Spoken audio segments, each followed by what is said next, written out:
Welcome back to America Decides. Thanks for staying with us. Health and Human Services Secretary nominee Robert F. Kennedy Jr. is set to appear before senators on Capitol Hill exactly 1 week from today. This, I don't need to tell you, is a highly anticipated confirmation and hearing, in part because the former presidential candidate's well-documented history of spreading false and misleading claims about vaccines. Julie Rovner joins me now.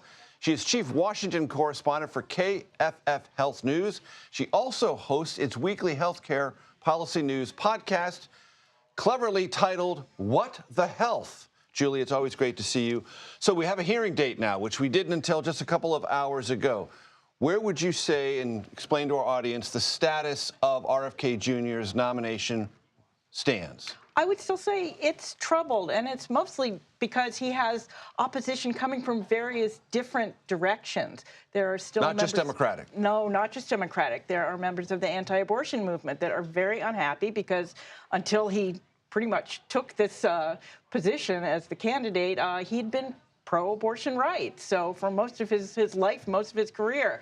So there are still anti-abortion groups that are extremely worried about him. There are, as you mentioned, public health groups that don't like his position on vaccines and some other some of the other issues. We don't know many of his positions on a lot of the things that the Department of Health and Human Services oversees, like Medicare and Medicaid and the Affordable Care Act, big things with big dollar signs attached to them. Now, as I understand it, as RFK Jr. has, as every cabinet nominee secretary does, makes the rounds, has been doing quite a substantial reversal on his previously repetitive skepticism, if not outright hostility to vaccines.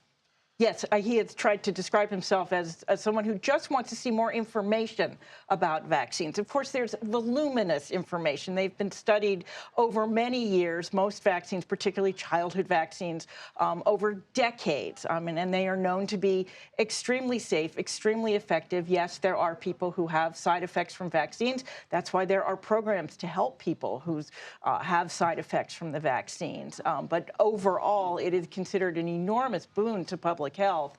It's really a very small minority led by Robert F. Kennedy Jr., who still, has concerns about vaccine safety, childhood vaccine safety. And Julie, one other thing on RFK Jr. As I've traveled the Hill, I've talked to senators of both parties who are enthusiastic about some of the skepticism that Robert F. Kennedy Jr. has expressed about oils, processed sugars, and the way the U.S. Agriculture Department would not be in his purview, deals with food and related issues that are subsidized either by the government or are part of food programs for those less fortunate in our country. Yeah, there are a lot of Democrats who support a lot of what he's been saying about ultra-processed food and, again, about, certain additives that go into foods. The Biden administration, on its way out the door, issued a ban on red dye number 3, which is something that RFK Jr. has been talking about for quite a long time, so sort of getting ahead of it. So you have this sort of interesting mix of people who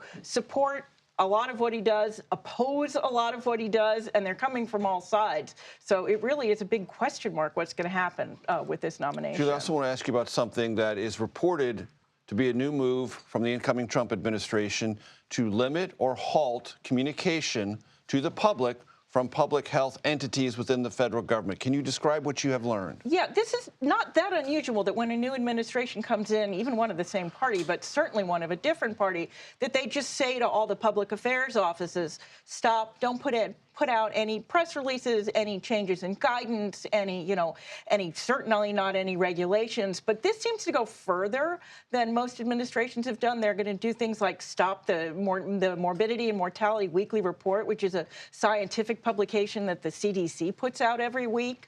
Apparently, it's only going to go through the end of the month, but this does seem to be a bit more dramatic than the usual, just wait until we have our people in place so we can coordinate things. And it does create an atmosphere that perhaps the information that you might have otherwise been delivered is not necessarily as trustworthy, and they want to have their own brand on the information communicated from the federal health officials. Julie Rovner, always great to see you. Thanks so much. I hope you'll come back. Sure.